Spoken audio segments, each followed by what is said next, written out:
kandalló begyújtása. Nagyon fontos, hogy van egy ilyen csap, úgymond, ez mindig függőleges állásban legyen.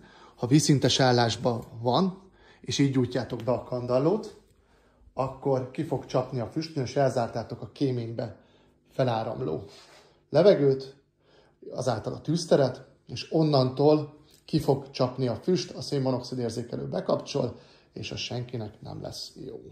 Szóval függőleges állás.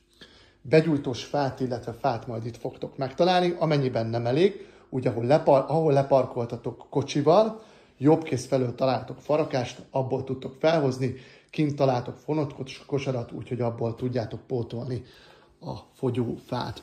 A kandallónak a levegőztetését itt tudjátok szabályozni. Nyilván, hogyha el van zárva, akkor kevésbé vagy leginkább nem fog égni a tűz, szóval ezt itt tudjátok szabályozni, amennyiben teljes levegőáramlás van, úgy a tűz is nagyobb lesz, gyorsabban fog égni nyilván a fa. Erre ezt itt tudjátok majd szabályozni. Kéményre nagyon odafigyelni, forró lesz, nem megfogni, nem hozzáérni, főleg akkor, amikor a galériára mentek felfelé. Van azért bőven távolság, tehát véletlen nem lehet hozzányúlni.